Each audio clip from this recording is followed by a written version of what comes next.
일어나셔서 오늘 말씀 공부하시겠습니다. 오늘 말씀은 데살로니가전서 5장 1절입니다. 신약 페이지 331쪽 5장 1절에서 11절까지 저희는 앉으시도록 하시겠습니다. 형제들아, 때와 시기에 관하여는 너희에게 쓸 것이 없음은 주의 날이 밤에 도둑같이 이를 줄을 너희 자신이 자세히 알기 때문이라. 그들이 평안하다 안전하다 할 그때에 임신한 여자에게 해산의 고통이 이른 것 같이 멸망이 갑자기 그들에게 이르리니 결코 피하지 못하리라. 형제들아, 너희는 어둠에 있지 아니하며 그날이 도둑같이 너희에게 임하지 못하리니 너희는 다 빛의 아들이요 낮의 아들이라. 우리가 밤이나 어둠에 속하지 아니하나니 그러므로 우리는 다른 이들과 같이 자지 말고 오직 깨어 정신을 차릴지라. 자는 자들은 밤에 자고 취하는 자들은 밤에 취하되 우리는 낮에 속하였으니 정신을 차리고 믿음과 사랑에 호신경을 붙이고 구원의 소망에 투구를 쓰자.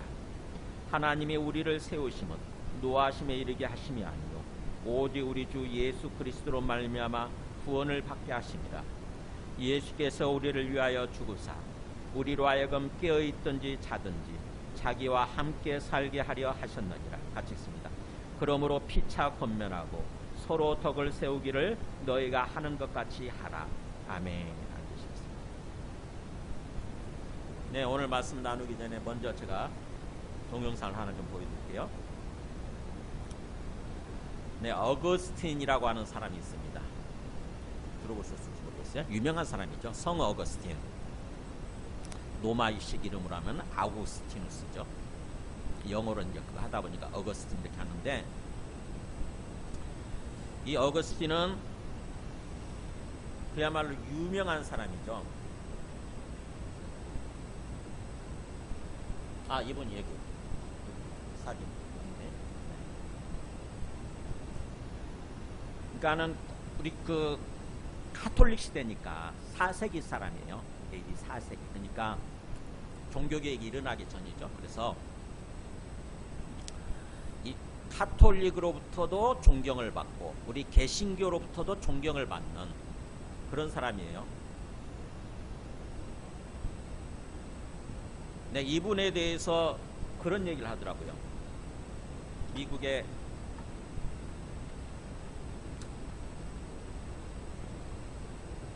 하버드대 화이트헤드라는 철학자가 있대요. 철학 교수가. 근데 이분이 뭐라고 그랬냐면 현대의 모든 철학은 플라톤의 주석이고 현대의 모든 신학은 어거스틴의 주석이다.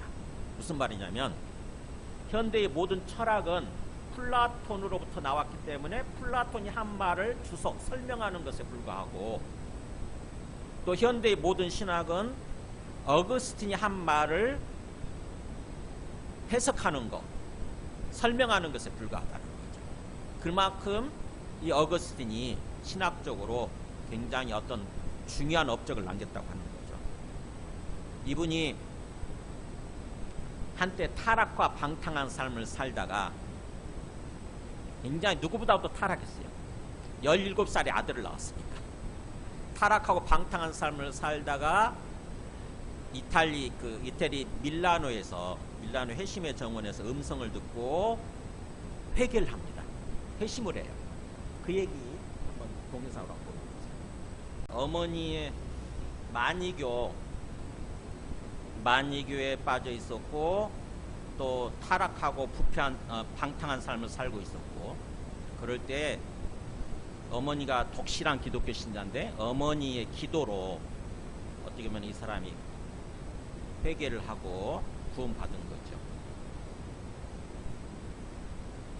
그 타락하고 방탕한 삶을 살고 있던 시절에 톨레레게라고 하는 그 얘기가 자꾸 들리는 거예요. 아이들이 자꾸 있죠. 톨레레게 집어서 읽어라, 집어서 읽어라. 그래서 제가 무심코 집어든 것이 이 성경 로마서 13장 그 부분이 있는 거죠. 한번 로마서 13장 저 읽겠습니다. 이 부분에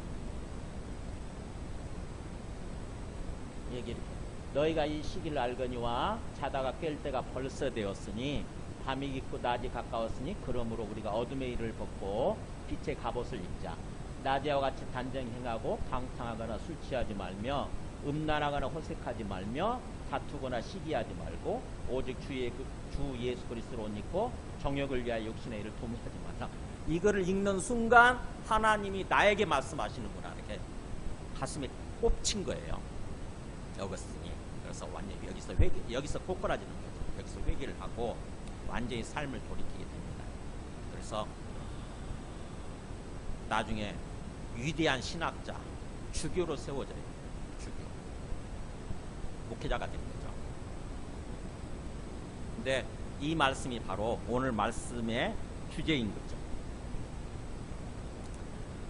주님의 그 재림을 준비하는 그런 삶을 살라고 하는 그 말씀인 것입니다. 자, 오늘 말씀 보면은 앞에서 그런 얘기 했죠. 앞에서 죽은 자들이 이 땅에서 살다가 그렇게 죽어도 끝이 아니다라고 하는 거죠. 우리가 이 땅에서 삶을 살다가 죽는다 해도 그 죽음이 끝이 아니라고 하는 것입니다. 뭐냐면은 주님이 재림하실 때 부활해서 나타난다고 하는 거예요. 죽었던 사람들이 주님과 함께 나타난다고 하는 거예요. 그렇다고 한다면은 언제 그런 일이 일어나느냐 이게 우리가 궁금할 거 아닙니까? 도대체 주님의 재림이 언제 있는 겁니까? 그래서 1절에 그렇게 시작이 되죠. 형제들아 때와 시기에 관해서는 이렇게 되죠. 때와 시기. 주님 재림의 때와 시기인 거죠. 여기서 때와 이게 때가 뭐냐 이게 또 한 단어만 우리 같으면 그냥 어떤 그 시기 한 단어만 쓰면 될 것 같은데 때를 쓰든지. 근데 헬라어는 항상 그게 정확해요. 이 때가 뭐냐면은 크로노스예요. 크로노스. 그러니까 흘러가는 시간이에요. 주님이 재림할 때까지 무심코 흘러가는 시간이 얼마나 될 것인지 그게 때예요. 그 시기는 뭐냐? 시점이에요. 시점. 이거는 카이로스예요. 그러니까는 주님이 정확히 임하는 그 시점을 얘기하는 거죠. 그래서 흘러가는 시간과 주님이 재림하시는 그 시점에 대해서 이렇게 얘기하는 거예요. 거기에 대해서는 우리가 너희들한테 뭔가 쓸 것이 없다, 말할 게 없다예요. 왜냐하면은 너희가 주의 날이 밤에 도둑같이 이를 줄을 너희 자신이 자세히 알고 있기 때문이다. 너희가 잘 알고 있다고 하는 거예요. 자세히라는 말이 이게 뭐냐면은 어떤 그 신중하게 정확하게 제대로 이런 뜻입니다. 그러니까는 주님의 그 재림에 대해서 주님의 재림의 어떤 그 때와 시기에 대해서 정확히 제대로 알고 있다고 하는 거예요. 날짜를 안다는 얘기가 아니에요. 주님이 어떤 식으로 재림하시는지 그 재림의 방식, 재림의 모습에 대해서 알고 있다는 얘기입니다. 제대로 아는 거죠. 때와 시기에 어떤 날짜를 확정을 시켜놓고 말하면 그게 잘못된 거예요. 왜냐하면은 주님께서 미리 말씀하셨어요. 마태복음 24장에 보면은 이렇게 나와요. 그날과 그때는 아무도 모른다 이렇게 얘기하잖아요. 주님이 미리 말씀하셨어요. 주님이 언제 재림하실지 언제 오실지에 대해서는 아무도 모른다. 아무도. 하늘의 천사들도 모르고 심지어는 아들 자기 자신도 모르고 누가 아시는 분은 하나님 아버지만 아신다. 하나님 아버지만 아신다. 그렇기 때문에 언제 주님이 재림하신다 이렇게 말하는 사람이나 어떤 단체나 있다고 한다면은 그건 전부 다 잘못된 거예요. 이단이에요. 이단 소위. 그 이단들이 설마 그런 사람이 성경 이렇게 못 박아놨는데 분명히 주님께서 말씀하셨는데 그렇게 말하는 사람이 있을까 싶지만은 있습니다. 다미성교예요. 다미성교 보면은 제가 표를 했는데 이 다미성교라고 있어요. 지나갔더니 이제 끝났죠. 이 단체는 언제 재림한다고 그러냐면 1992년 10월 28일 자정에 휴거가 일어난다. 그리고 나서 종말이 1999년에 종말이 일어난다. 이렇게 얘기를 했어요. 그래가지고 1992년 10월 28일 난리가 났어요. 거기에 사람들이 막 신혼 입고 모여들어가지고 그 전에 다 어떤 또 땅 집 다 팔아가지고 교회에다가 다 갖다 바치고 자기들은 신혼설 입고 아이들 데리고 아이들 학교 가는 것도 다 못 가게 하고 또 직장 생활하는 사람도 직장도 안 가고 다 신혼 입고 거기에 모여가지고 그 교회에 모여가지고 다 난리가 났어. 이렇게 그날 재림한다고 그러니까 자정에. 그래가지고는 뭔가 온갖 뉴스 매체가 거기에 또 모여들었죠. 카메라를 촬영하고 있는 거예요. 근데 자정에 지나도 재림이 안 일어나는 거예요. 휴거가 안 되는 거예요. 결국 그래서 망했어요. 거짓말한 것이다. 그 다음에 신천지도 마찬가지. 신천지도 1987년 9월 14일 날 재림하신다 그랬다가 안 됐어요. 87년 9월 14일이 지났는데 재림이 안 일어나는 거야.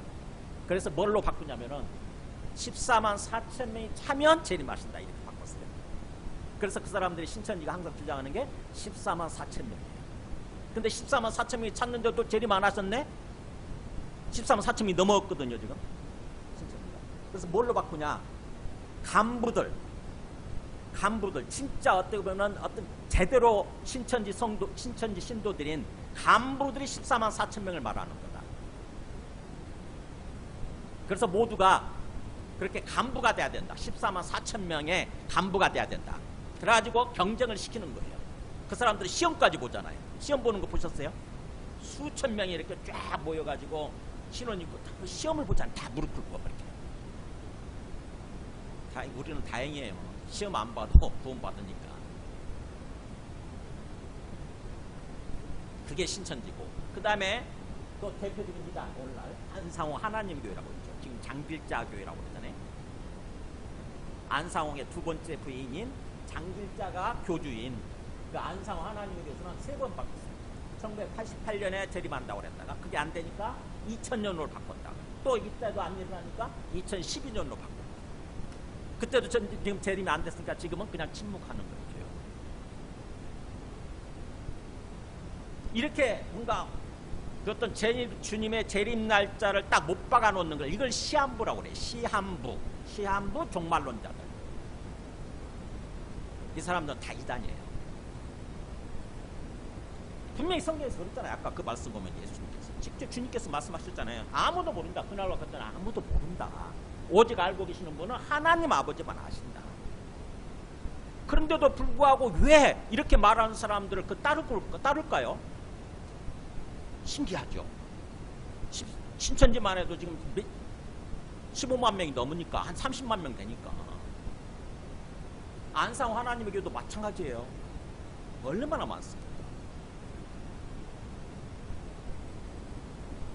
그 사람들 혹시 만나면 만날 거예요. 살면서 계속 그 사람들 찾아오기도 하고 그 사람들 전도 열심히니까.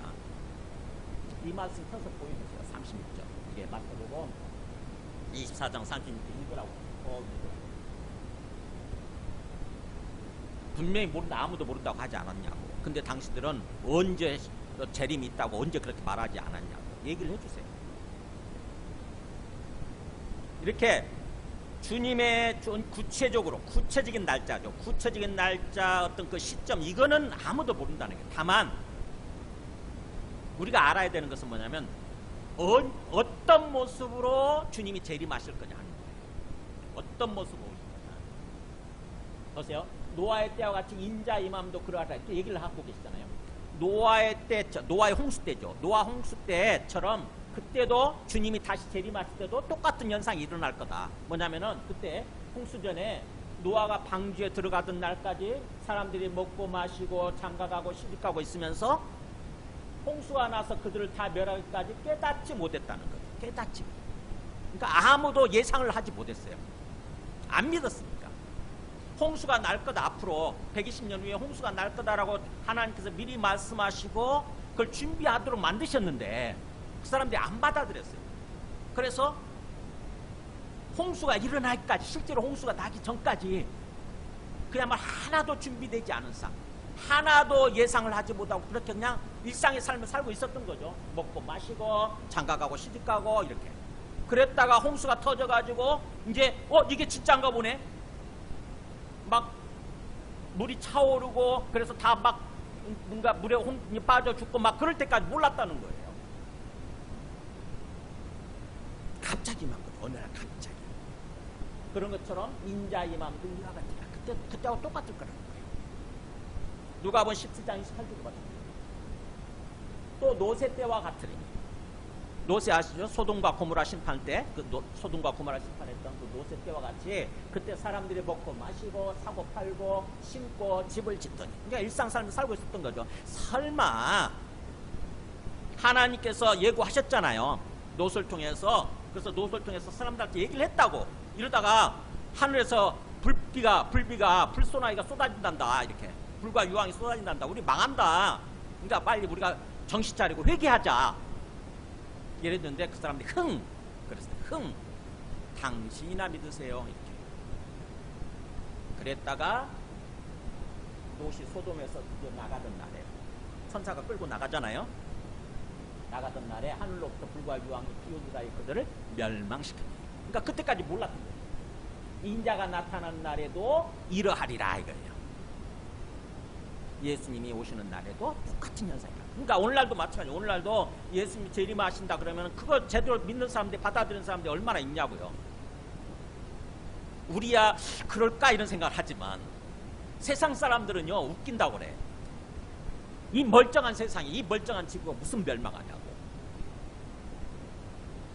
똑같은 거라는 거죠.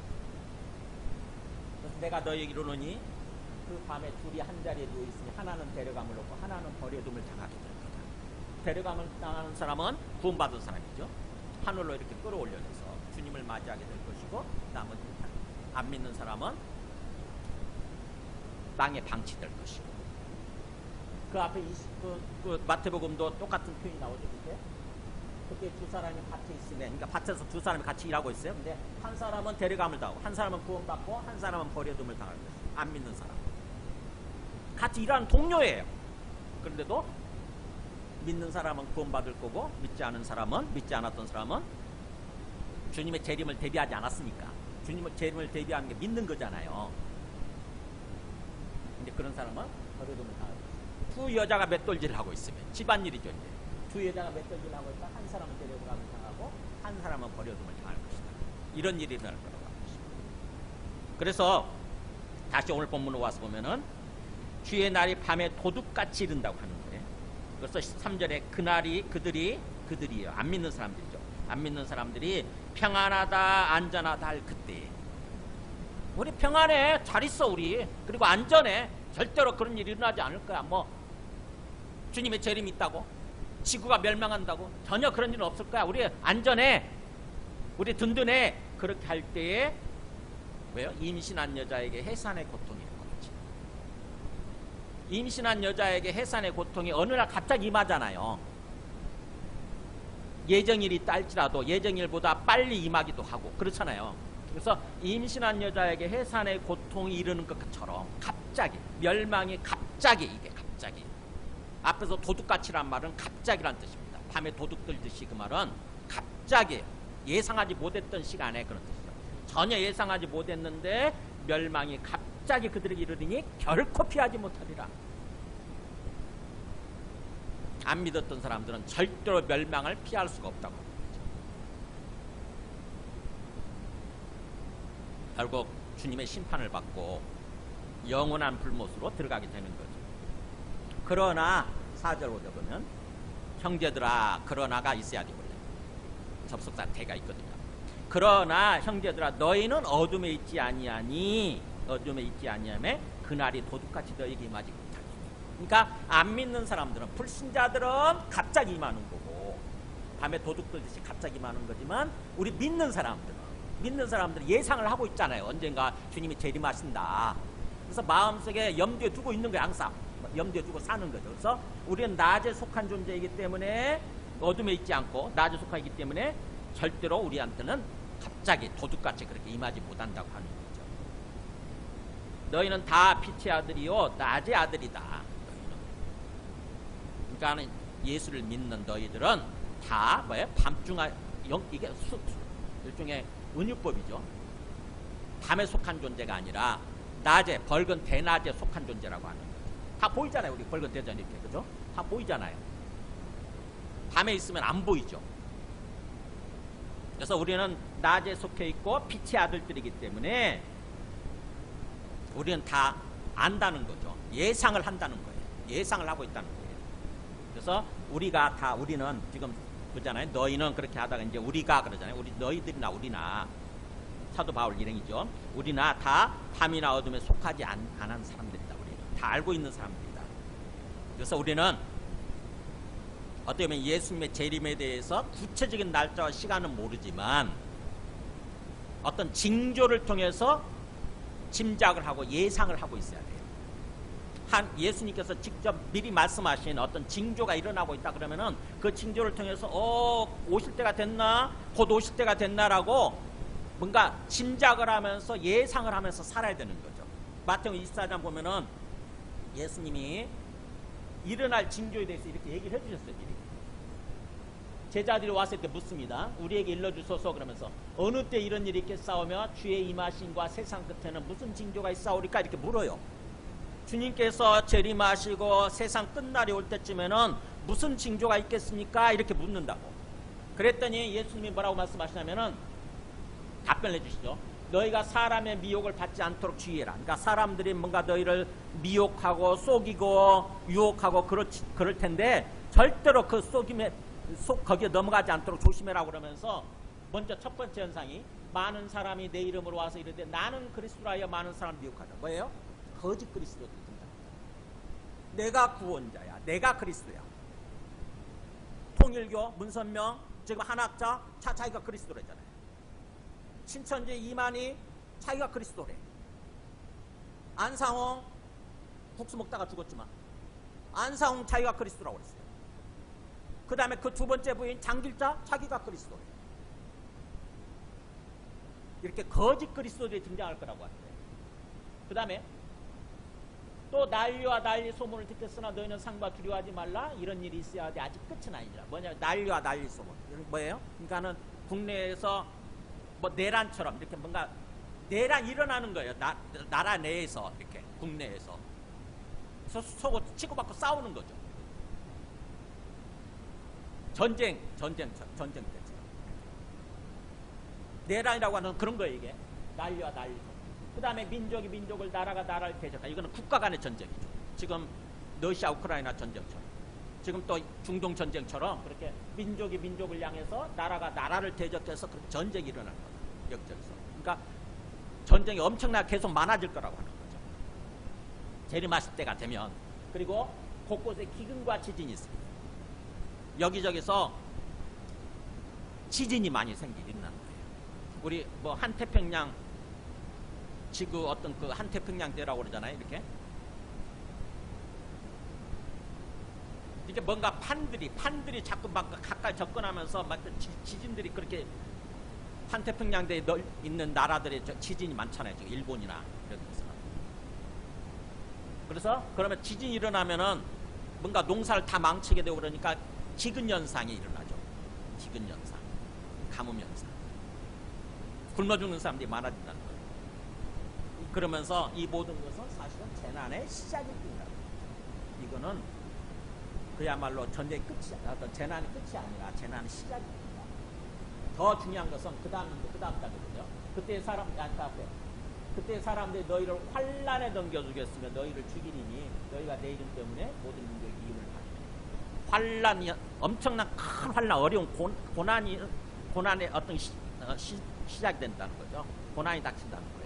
엄청난 환란들, 사람들이 막 죽이고, 특히 예수님 믿는다고 예수 믿는 신앙 때문에 미움받고 죽게 되고 이렇게 현상이 나타날 거라고 하는 거죠. 그 다음에 그때 많은 사람이 실족하게 돼 서로 잡아주고 서로 미워하겠습니다. 이게 사회현상이 일어난 사회현상이에요. 사람들과의 관계가 다 깨지는 거예요. 서로 미워하고 서로 죽이고 내 이기적인 욕망 때문에 살아가니까, 내 이기적인 욕망이 주인 되어서 사니까, 내 중심적으로 사니까 거기에 합당하지 않은 사람들 미워하고 뭔가 죽이고 막 이런 현상이 생기는 거죠. 오늘날 사회가 계속 피폐해지잖아요. 우리 관계가 피폐해지잖아요. 가족인데도, 심지어 부모님인데도 죽이잖아요. 자식인데도 죽이고, 돈 때문에. 그 돈이 뭐라고? 보험 들어놓고 돈 때문에 죽이잖아요. 그리고 또 거짓 선지자가 많이 일어나 많은 사람을 미워서. 거짓 선지자. 아까는 거짓 그리스도지만 이 거짓 선지자는 거짓 목회자죠.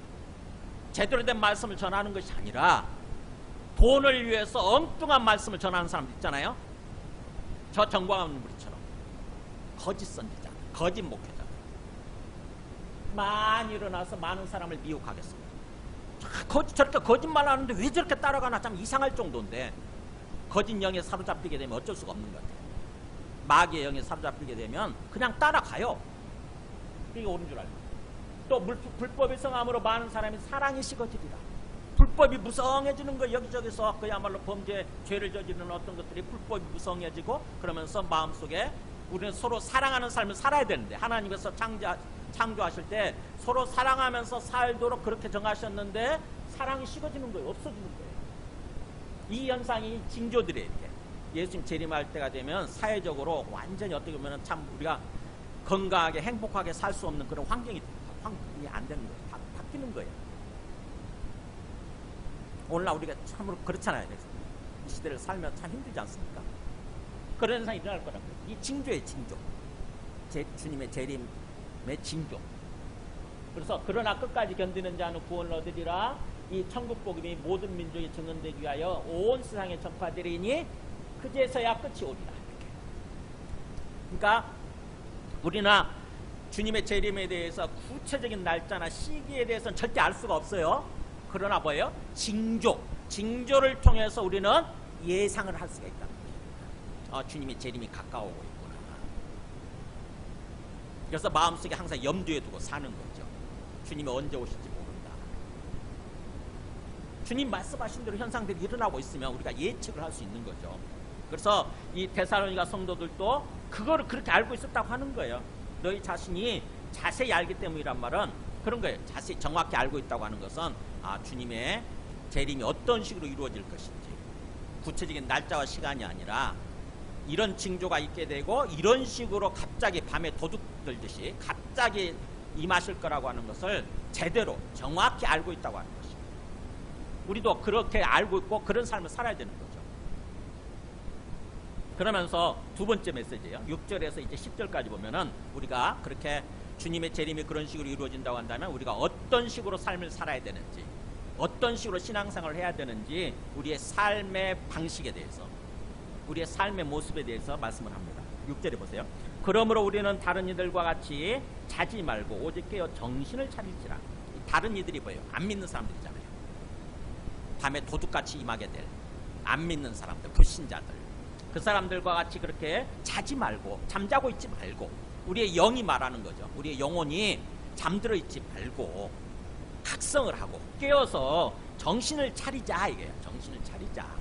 정신을 차릴지라는 말은 정신을 차립시다라고 하는 어떤 그런 청유형입니다. 청유형 문장이에요. 우리는 모두 다 같이 깨어있고 정신 차리고 있읍시다. 그래서 자는 자들은 밤에 자고 취하는 자들은 밤에 취하죠. 그러니까는 대부분 그렇잖아요. 현실적으로 보면은 언제 술 먹어요? 대낮에 술 먹으면 이상하잖아요. 또 대낮부터 술 마시냐 그러잖아요. 대부분 밤에 술 먹고 밤에 취하지 않습니까? 밤에 방탕한 삶을 살고 있잖아요. 그렇지만 우리는 영적으로 낮에 속한 사람들이라고 하는 거죠. 빛이 비치는 낮에 속한 사람들이니까 영적으로도, 그래서 8절에 우리는 낮에 속하였으니 정신을 차리고, 이 정신 차리는 말이 술 취해 있지 말고 그런 뜻이에요. 정신 차리고 믿음과 사랑에 호신경을 붙이고 구원의 소망의 투구를 쓰자. 이게 재림을 준비하는, 재림을 대비하면서 살아가는 삶의 모습이에요. 믿음과 사랑의 호신경, 그 다음에 구원의 소망의 투구. 믿음, 사랑, 소망이잖아요. 믿음, 사랑, 소망. 믿음은 믿음의 호신경이라고 하는 게, 우리 옛날에 화살 가지고 또 칼 가지고 싸울 때 우리 가슴을 보호해야 되지 않습니까? 그래서 가슴에 특별히 뭔가 이렇게 오늘날 방탄복 입듯이 가슴에 붙이는 거예요. 그게 호신경이에요. 칼에 찔려도 이렇게 뭔가 화살이 날아와도 박히지 않도록 우리 심장을 보호하는 거예요. 근데 그게 영적으로는 믿음과 사랑이라고 하는 거죠. 믿음의 삶을 살면, 사랑의 삶을 살면 우리 가슴을 보호한다고 하는 거예요. 우리 심장을 보호하게 된다는 것입니다. 이 믿음이 뭐겠어요? 주님을 믿는 거예요. 주님이 살아계시고 주님이 아예 성령을 통해서 내 안에 들어와 계시지 않습니까? 그걸 믿는 것입니다. 주님을 정말 인격적으로 믿는 거예요. 그래서 주님을 인격적으로 믿고 그렇다고 한다면은 주님과 교제하면서 살아야 되는 거죠. 항상 주님을 부르면서 주님을 찾으면서 주님께 기도하면서 주님과 함께 매일매일을 삶을 동행하는 거예요. 그게 믿음이에요. 그게 믿음의 삶이에요. 그냥 지식적으로 아는 걸 가르치지 않아요. 인격적인 믿음, 실제 가슴으로 믿는, 전인격적으로 믿는 그 믿음을 말합니다. 주님과 교통하면서 삶을 사는 것. 내 생각을 따라 사는 것이 아니라, 내 고집과 내 자아를 따라 사는 것이 아니라 항상 주님과 대화하면서 주님께서 이끌어 가시는 삶을 살려고 하는 것입니다. 항상 주님과 함께 걸어가는 거예요. 그래서 10절에서 그렇게 얘기했잖아요. 예수께서 우리를 위해서 죽으사 우리로 하여금 깨어있든지 자든지 누구와 함께 살도록 하기 위해서 자기와 함께 살게 하려 하셨습니다. 이게 굉장히 중요한 어떤 믿음의 내용이에요. 우리가 잠을 자든지 아니면 낮에 깨어있든지 항상 주님과 함께 살기를 원하는 거죠.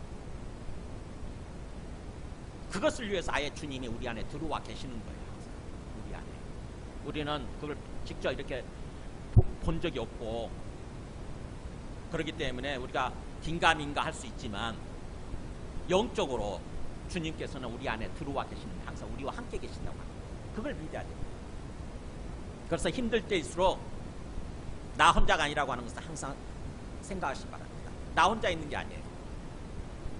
주님이 나와 함께 계시다는 것입니다. 나와 함께 살아가도록 하시기 위해서, 나와 함께 살기 위해서 아예 우리 안에 들어와 계시는 거예요. 재림의 그날까지 항상 주님과 함께 우리는 삶을 동행하는 것입니다. 그게 믿음의 삶이에요. 믿음의 삶. 그리고 또 사랑하는 삶을 사는 거죠. 사랑이 장식품이 아니에요. 하나님께서 우리를 창조하셨을 때, 우리에게 생명을 주실 때 하나님께서 바라시는 그런 본질적인 삶이에요. 우리가 진짜로 하나님을 믿는다고 한다면, 우리가 진짜 예수님 믿고 구원받았다고 한다면은 원래대로 하나님께서 원래 계획하신 대로 사랑의 삶을 살아야 되는 거예요. 나 혼자 이기적으로 오직 나만을 위해서 사는 것이 아니라 내 옆에 있는 사람들이 하나님께서 내게 붙여준 사람들이다. 나로 하여금 사랑하도록, 내가 그 사람을 사랑하도록 내게 하나님께서 붙여준 사람들이다. 이렇게 생각을 하고 그 사람을 돌아보고 그 사람을 사랑하는 삶을 사는 것입니다.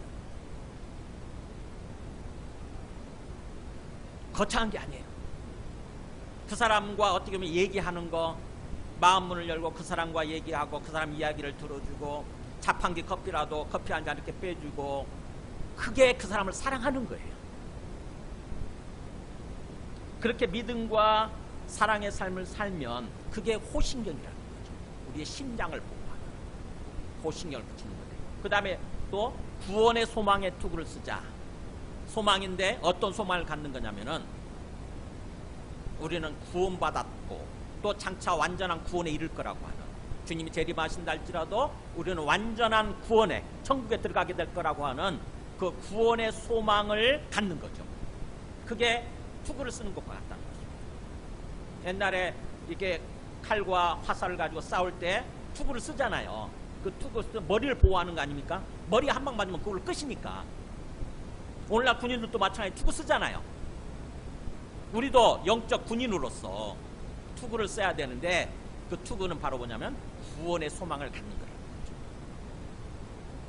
구원의 투구예요. 구원의 투구. 구원의 소망의 투구. 그러니까 우리가 구원받았다. 분명히 우리 구원받았잖아요. 그죠? 우리는 예수님을 믿기 때문에 구원받았어요. 하나님께 돌아온 거라고 했잖아요. 구원이라고 하는 게. 하나님께 돌아와서 하나님과 관계를 회복하고 하나님과 함께 더불어 살아가기 시작하는 거. 이게 영생의 삶이고 이게 구원받았다고 하는 뜻이라고 했잖아요. 그러니까 우리는 구원받았잖아요. 그래서 이렇게 예배를 드리지 않습니까? 주님께 나와서. 우리는 구원받았고 또 장차 완전한 구원에 이르게 되는 거죠. 주님이 재림하신다 할지라도 우리가 걱정 없어요. 오늘 저녁에 재림하신다 할지라도 아무 걱정할 필요가 없어요. 주님께서 우리를 완전한 구원으로 천국으로 인도하시게 되는 거죠. 그 마음을 갖는 거, 그것이 바로 투구를 쓰는 거라는 거 하는 거죠. 그래서 우리가 믿음과 사랑의 호신경을 붙이고 구원의 소망을 소망의 투구를 쓰자. 그게 주님의 재림을 대비하고 준비하는 그런 삶이라고 하는 거죠. 그래서 9절에 하나님이 우리를 세우심은 노하심, 이 노하심이 심판이에요. 심판에 이르게 하심이 아니요 오직 우리 주 예수 그리스도로 말미암아 구원을 받게 하시기 때문에. 왜냐하면이란 말이 앞에 있거든요. 하나님이 우리를 딱 택하고 세우셨는데 그 목적은 뭐냐면, 최종 목적은 우리가 심판에 이르도록 하기 위해서가 아니라 예수 그리스도를 통해서 완전한 구원에 이르도록, 완전한 구원이죠. 그 뒤에 구원은 완전한 구원에 이르도록 그렇게 세우셨기 때문에 우리는 예수 그리스도를 믿기만 하면 예수 그리스도를 통해서 계속 삶을 사는 거죠.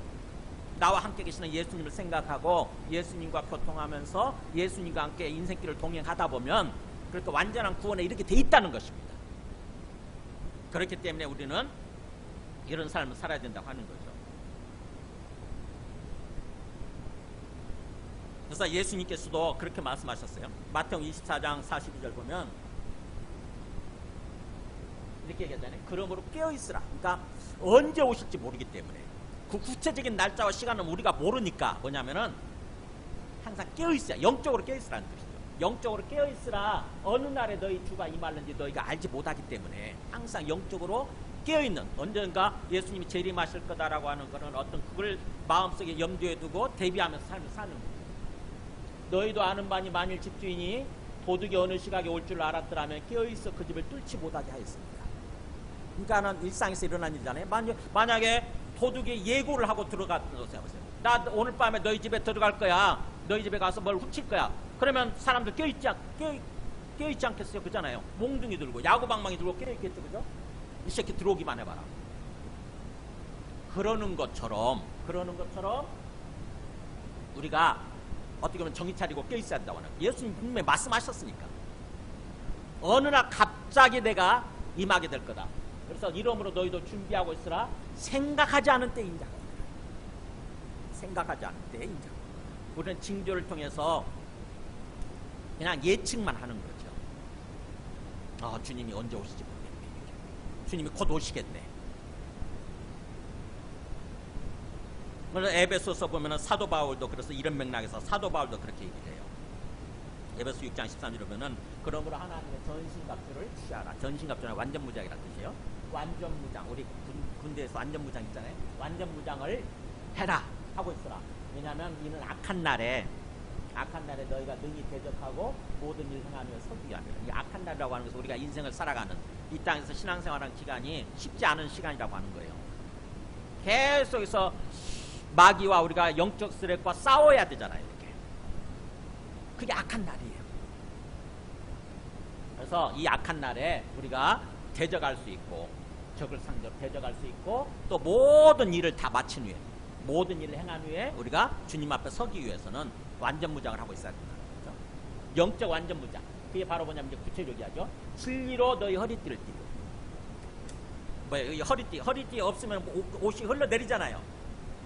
허리띠 혁대를 차야 되는데 그 혁대 역할을 하는 게 바로 뭐냐면은 진리라는 거. 참된 삶이에요. 참된 삶.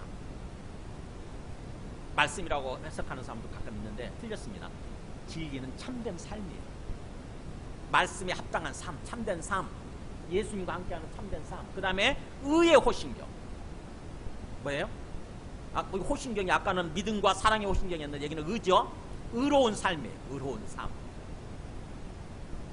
우리를 구원하신 다음에 칭의라고 불러주시잖아요. 창조 때처럼 정상적이고 건강한 삶, 정결한 삶, 이게 의거든요. 그런 의로운 삶을 삶을 때 호신경, 우리 가슴을 보호하게 된다고 하는 거죠. 그 다음에 평안의 복음에 준비한 것으로 신발을 신고, 신발은 복음에 준비된 복음을 항상 갖고 있는 거. 어떤 사람을 만나도 예수님 믿으세요라고 얘기할 수 있는, 그게 신발 신는 거라고 합니다. 어디를 가든지 준비된 복음을 가지고 있다고 한다면은 우리를 평안하게 만들어주는 어떤 그 신발을 신는 거라. 그 다음에 모든 것 위에 믿음의 방패를 가지고, 다 그렇게 옷을 입고 난 다음에는 이제 뭐야? 방패를 들고 나가야 되잖아요. 믿음을 갖는, 그게 방패라는 방패 역할을 한다. 믿음. 주님이 나와 함께 계신다. 이 믿음을 갖는 거예요. 나 혼자가 아니라 주님이 나와 함께 계시고 주님이 앞장서서 싸우시기 때문에 우리가 승리한다, 반드시 이길 수 있다라고 하는 그 믿음을 갖는 게 방패고, 그 다음에 구원의 투구. 아까 얘기했죠. 구원의 투구. 투구를 써야 되는 게, 투구 쓰고 나가야 될 거 아닙니까? 제일 마지막에 구원의 투구까지 쓰고 해야 되는데 뭐예요? 내가 구원받았다라고 하는, 또 장차 구원받을 거라고 하는 그 구원의 투구를 쓰고, 그 다음에 성령의 검, 곧 하나님의 말씀을 가지고 이제 칼 들고 싸워야 될 거 아닙니까? 그 칼이 바로 무슨 역할을 하는, 뭐가 칼 역할을 하는 거냐? 말씀을 하는 거야. 이게 완전 무장입니다. 영적 완전 무장. 그러니까는 이 데살로니가전서하고는 조금 다른 표현을 하고 있지만 에베소서에서는 좀 자세히 얘기하는 거죠. 왜냐하면 데살로니가전서는 그 전에, 훨씬 그 전에 쓰여진 편지거든요. 그래서 좀 거칠게 대충 얘기했지만 나중에 에베소서 가서는 자세히 얘기를 하는 거죠. 이런 식으로 우리가 영적 완전 무장을 하고 삶을 살아가는 것, 이게 바로 주님의 재림을 꿰어서 준비하고 대비하고 살아가는 그런 삶이라고 하는 거죠. 좀 굉장히 좀 내용이 복잡하고 많은 것 같지만 사실은 간단해요. 그냥 대소화전식으로 하면은 믿음과 사랑의 호신경, 그 다음에 구원의 소망의 투구, 세 가지로 생각하면 돼요. 믿음, 사랑, 소망을 갖는 것. 믿음, 사랑, 소망을 갖는 것. 그걸 가지고 삶을 사는 거예요. 그러면서 이제 마지막 말씀입니다. 11절. 그러므로 피차 권면하고 서로 덕을 세우기를 너희가 하는 것 같이 하라. 우리 자신이 각자가 그 10절까지처럼 그렇게 삶을 살아가되 나 혼자만 그렇게 잘 살면 되는 게 아니라, 왜요? 서로 돌아보는 삶을 살아야 된다고 해요. 서로. 나만 구원받으면 되지 뭐. 저 사람이 멸망하던, 저 사람이 지옥불에 들어가던 무슨 상관 있어? 라고 살면 안 된다는 거죠. 하나님이 내게 붙여주신 사랑하는 영혼이에요. 사랑하는 이웃이에요. 그래서 같이 멸망하지 않고 같이 천국에 들어가도록 항상 다른 사람들 돌아보고, 다른 사람들을 뭔가 격려하기도 하고, 우리 힘든 일이 있으면 위로하기도 하고, 그러면서 또 뭔가 이 사람이 잘못될 것 같으면은 자꾸 뭔가 이렇게 뭔가 권면해야 되는 거죠. 권면. 그렇게 살면 안 된다고. 우리가 정신 차리고 깨어 있어야 된다고. 이렇게 권면하면서 삶을 살아야 돼요. 근데 데살로니가 성도들은 그걸 잘하고 있었죠. 너희가 하는 것 같이 그잖아요. 너희가 지금 하고 있는 것처럼 그런 뜻이에요. 이 사람들은 신앙생활 시작한 지 불과 3주밖에 안 됐는데 이상하게 잘하고 있어요. 그러니까 사도 바울이 격려하는 거죠. 너희들 지금 하는 것처럼 그렇게 계속해, 그런 뜻이에요. 서로 권면하고 서로 덕을 세우는 일. 덕을 세운다는 말이 한 단어입니다. 원래 세워주는 일, 세워주는 일. 다른 사람을 세워주는 일. 오이코도 매우 그래가지고 뭔가 이렇게 집을 짓듯이, 집을 세우듯이 세우는 일이에요. 근데 이게 덕이란 말을 왜 붙였는지 모르겠어요. 덕을 붙이다 보니까 조금 더 내용이 어려워졌어요. 그냥 세워주는 일. 오늘날 우리 표현은 사람을 자꾸 믿음에 세워줘야 되는 거예요. 뭔가 사람이 뭔가 이렇게 좀 믿음이 좀 아직 연약하고 그래서 계속 넘어질 것 같아. 넘어져. 자꾸 실족해. 자꾸 죄를 짓고. 그럴 때마다 뭐예요? 격려해야 돼요. 그러지 말자. 정신 차립시다. 힘내세요. 이러면서. 그래서 하나님께서 우리를 택하고 불러주신 다음에 왜 개인적으로 신앙생활을 하도록 내버려 두지 않고 이 교회라고 하는 공동체로 부르셨습니다. 참 좀 가만히 보면 좀 이상하잖아요. 그죠? 그냥 개인적으로 예수 믿고 그러면 구원받으면 되잖아요. 근데 그렇게 신앙생활 하도록 그렇게 하지 않고 함께 묶어놓으세요. 함께 이렇게. 교회가 공동체잖아요. 교회가 예수 믿는 사람들 공동체예요. 교회라고 하니 공동체로 묶어놓으셨다고. 왜요? 서로 격려하도록. 서로 격려하도록. 혼자 살아가기는 쉽지 않다는 거죠. 이 세상 환경이 혼자 내 신앙생활하고 혼자 버티기는 쉽지 않은 환경이에요. 혼자 있으면 여지없이 넘어집니다. 그래서 교회 나오기 싫은 사람들한테 우선은 어떻게 보면 그냥 교회 나오기 싫으면 그냥 혼자 예수님 믿고 혼자 성경책 보고 혼자 기도하고 우선 그렇게 하세요라고 이렇게 권면할 수는 있지만 궁극적으로는 뭐예요? 교회 나오셔야 돼. 교회 나오셔서 서로 관계를 맺고 서로 사랑하고 서로 섬기면서 서로 세워주고 그런 삶을 살아야 돼요. 그게 건강한 신앙생활이에요. 히브리서에도 히브리서 기사도 그렇게 보면 히브리서 10장 23절입니다.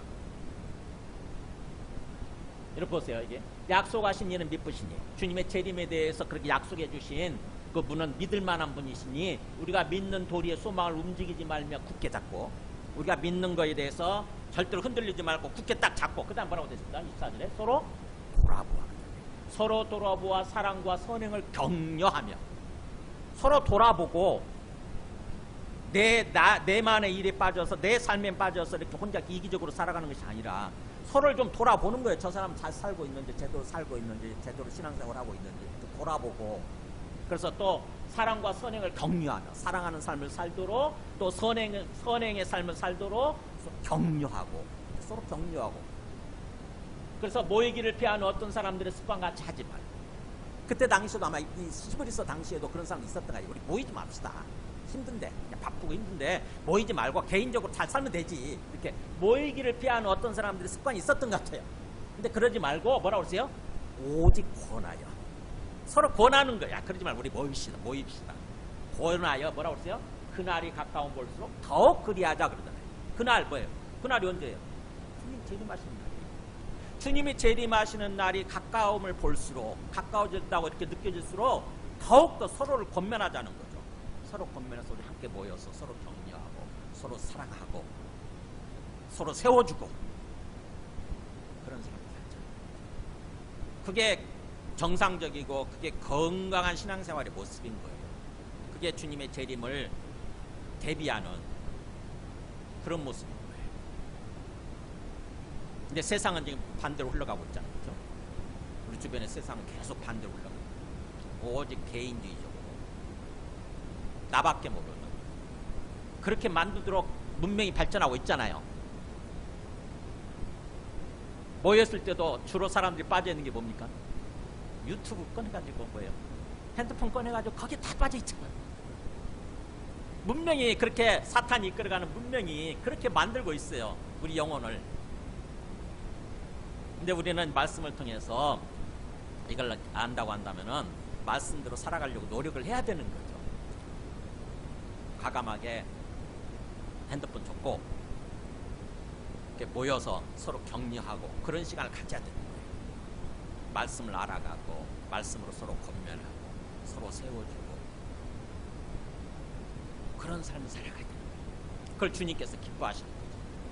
내와 함께 계시는 또 내 앞에 계시는 주님께서 그걸 보시면서 기뻐하시고 우리한테 큰 은혜를 베풀어 주시고 우리의 삶을 인도해 주시게 되는 거죠. 말씀을 정리합니다. 그래서 우리가 어떻게 보면 건강한 종말론 신앙이 필요한 거예요. 건강한 종말론 신앙. 시한부 종말론자들과는 다른 건강한 종말론 신앙. 주님의 재림은 확실한데 구체적인 날짜와 시간은 절대로 우리가 알 수 없다. 알려고도 해서도 안 된다는 거죠. 알려고 할 필요가 없어요. 누가 그런 헛소리 하면 그냥 헛소리 하지 마세요. 이렇게 얘기하면 돼. 그냥. 주님의 재림은 분명히 확실하지만 그러나 주님이 오늘 저녁에 오신다 할지라도 우리는 아무 걱정할 필요가 없는 거죠. 내일 지구의 종말이 온다 할지라도 우리는 오늘 한 그루의 사과나무를 심고 일상적인 삶을 건강한 일상적인 삶을 살아가는 거예요. 그래서 어떻게 보면은 제가 이 말씀을 준비하다가 누가 생각나냐, 뭐가 생각나냐면 미어캣 아시죠? 미어캣. 한번 그리고 미어캣의 특징이 항상 이런 모습이에요. 항상 경계하는 모습, 주변을 살피는 모습. 연약하기 때문에 항상 어떤 맹수들이 덮쳐가지고 이렇게 죽을 수 있기 때문에 미어캣은 실제 이렇게 동영상을 보면 항상 이렇게 막 꽂고 있어가지고 막 뭐 없다 이러면서 뭐 오나 이러면서 경계하더라고. 우리가 영적으로 이렇게 미어캣처럼 영적으로 깨어있는 삶, 주님의 재림을 항상 언제 오실지 모른다라고 하는 어떤 깨어있는 삶을 살아야 된다고 하는 거죠. 마지막 말씀 우리 베드로후서 3장에 보면은 베드로 사도도 그렇게 얘기를 하죠. 주의 날이 도둑같이 오리거든요. 여기 똑같잖아요. 갑자기 도둑같이란 말은 몰래란 말이 아니라 갑자기 오리니 그날에는 하늘이 큰 소리로 떠나가고 물질이 뜨거운 물에 풀어지고 땅과 그 중에 있는 모든 일이 일어나고 세상에 있는 모든 것이 쫙 밝은 대낮에 이렇게 비춰진 것처럼 모든 것이 다 밝혀지고 드러나려고 하는 거죠. 그날이 되면 주의 날이 오면. 그래서 이 모든 것이 이렇게 풀어지리니 너희가 어떠한 사람이 되어야 마땅하냐, 어떠한 삶을 살아야 마땅하냐, 이렇게 질문을 하고 나서 답변을 해요. 거룩한 행실과 경건함. 그러니까 거룩한 삶이에요. 세상에 죄에 파묻힌 방탕한 삶이 아니라 거룩한 행실, 거룩한 삶이죠. 거룩한 삶과 그 다음에 경건함은 예수님 예배드리는 거잖아요. 항상 주님을 생각하고 항상 주님께 예배드리고 항상 주님과 함께 신앙생활을 하는 거, 이게 경건한 거예요. 경건함이란 말은 신앙생활입니다. 신앙생활하고, 그래서 하나님의 날, 주의 날이죠. 주의 날이 주님의 재림이 임하기를 바라보고 간절히 사모하라. 아유, 막 주님의 날이 온다고, 주님이 재림하신다고, 아유, 오지 마세요. 제가 이 땅에서 누릴 게 얼마나 많은데, 지금 내가 하고 싶은 일이 얼마나 많은데, 절대 오지 마세요. 빨리 오지 마세요. 이런 사람 대부분이잖아요. 근데 뭐라고 그러세요? 주님의 날을 오히려 사모하는 거죠. 주님의 날을 간절히 사모하는 거예요. 주님, 빨리 와주세요. 너무 이 땅에서 제대로 사는 게 너무 힘듭니다. 제 유혹도 너무 많고 너무 힘듭니다. 주님이 오시게 되면 모든 게 다 바뀌는 거니까, 건강하고 행복한 그런 모습 완전히 바뀌게 되는 거니까 천국의 삶이 시작되는 거잖아요. 그래서 주님 빨리 와주세요라고 간절히 사모하는, 또 간절히 기다리는 그런 모습으로 삶을 살라고 하는 거죠. 13절에 우리는 그의 약속대로 의가 있는 곳이 새하늘과 새 땅. 이게 새하늘과 새 땅, 이게 천국이잖아요. 하늘도 완전히 새롭게 바뀌고 땅도 완전히 새롭게 바뀌는 새하늘과 새 땅. 이거를 신천지가 가지고 와서 한자로 신천지라고 하는 바람에 문제가 되지만 어쨌든 성경에 있는 거니까 새하늘과 새 땅. 그곳은 의가 있는 곳이에요. 의. 정상적인 의. 하나님 창조하셨을 때처럼 의가 지배하는, 의가 충만한 그런 세상이거든요. 그 세상을 항상 아까 미역캣처럼 간절히 바라보면서 사모하면서 사는 거예요.